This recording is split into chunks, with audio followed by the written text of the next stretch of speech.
ازيكم عاملين ايه؟ تعالوا بقى اقول لكم على الطريقه القمر اللي هتعملوا بيها الصينيه التحفه دي.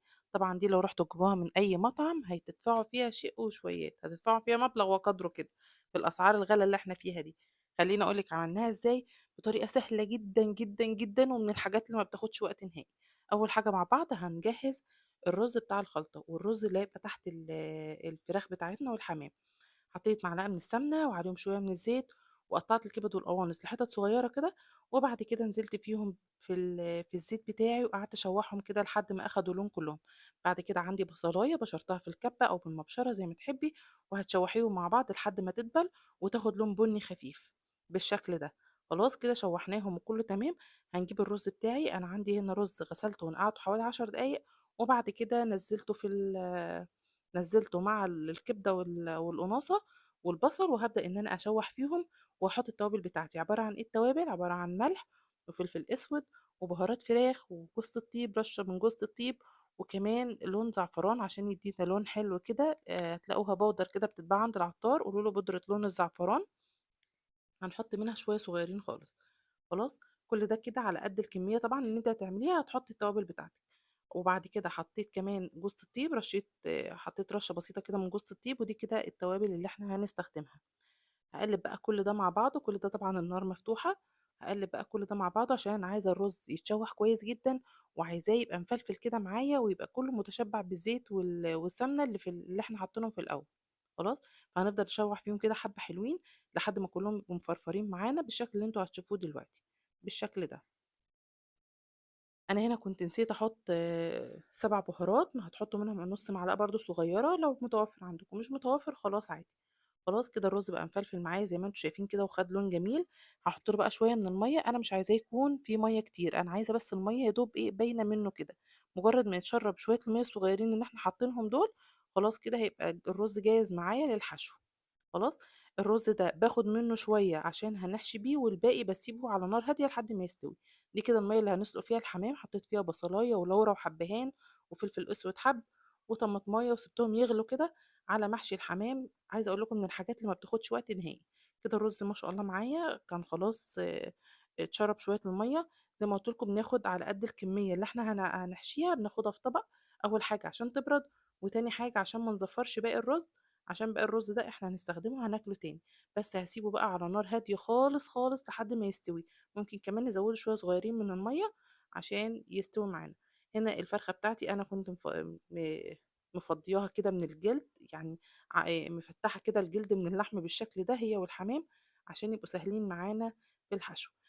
عايزه اقول لكم لما نيجي ان احنا يعني نطلع الجلد من اللحم بالمعلقه بظهر المعلقه زي ما انا بشرح لكم كده، هنبدا ان احنا ندخلها بالراحه، هتلاقي ان الجلد بتاع الفرخه طلع معاكي بكل سهوله، وفي نفس الوقت الفرخه ما اتقطعتش منك ولا الجلد بتاعها اتقطع، عشان طبعا احنا بنحشي بين الجلد واللحم. هبدا بقى كده في الاول احشيها من جوه، وبعد كده بالراحه بالمعلقه كده هبدا ان انا ادخل الرز بتاعي واسحبه بايدي كده لفوق زي ما هوريكي دلوقتي. من الحاجات السهلة جدا، احنا هنعملها في الفرن مش هنسلقها. هنحطها في كيس حراري. شايفين؟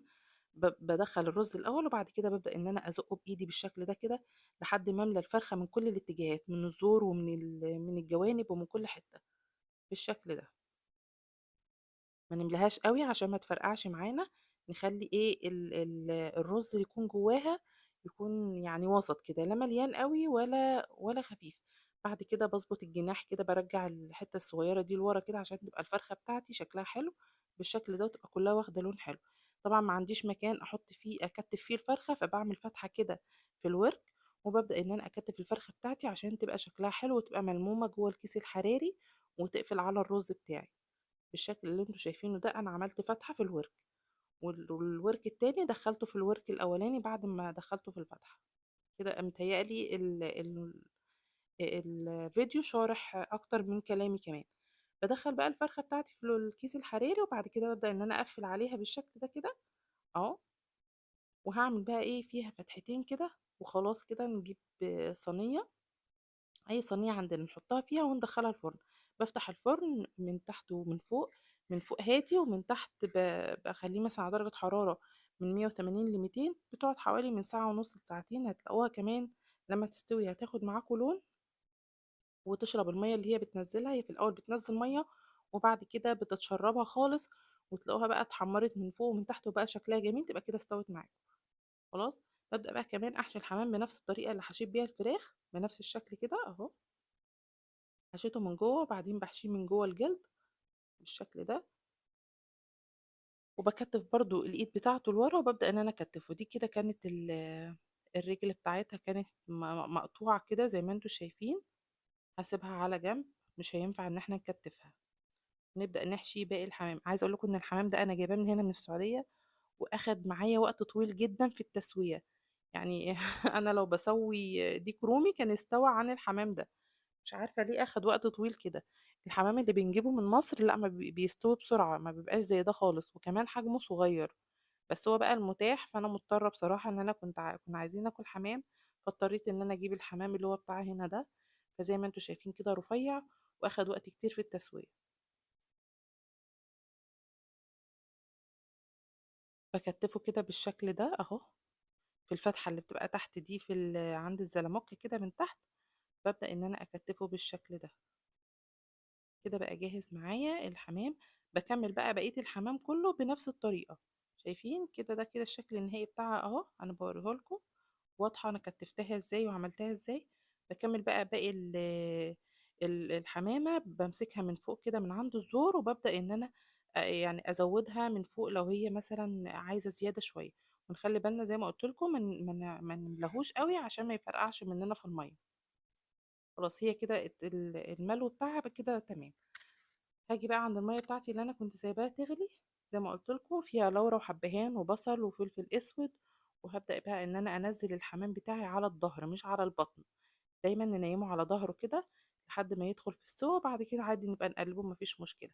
هسيبه بقى لحد ما يستوي، وهحط له كمان دلوقتي الملح بتاعه واسيبه على نار هادية. اول ما بيغلي كده بهدي عليه النار شوية وبسيبه لحد ما يستوي. الحمام ده اخد معايا وقت زيادة، بس في الطبيعي الحمام بياخد من تلت ساعة لنص ساعة وبيكون استوى. بتمسكوه من عند من عند الورك بتاعه كده، بتلاقوه طاري في ايديكوا واللحم بتاعه استوى، يبقى كده خلاص تمام بنطلعه. فخلاص هنا بقى كان الحمام بتاعي استوى. حطيت شويه من الزيت وعليهم معلقه من السمنه البلدي تديه طعم وريحه حلوه كده. وهبدا ان انا احمر الحمام بتاعي بالشكل ده. نخلي بالنا طبعا عشان بيبقى فيه رز والرز بيفرقع، فخلوا بالكم عشان ما يعورش حد فيكم كده. شايفين بقى اللون القمر ده؟ لونه حلو جدا رغم ان حجمه صغير، لا بس الطريقه كانت جميله.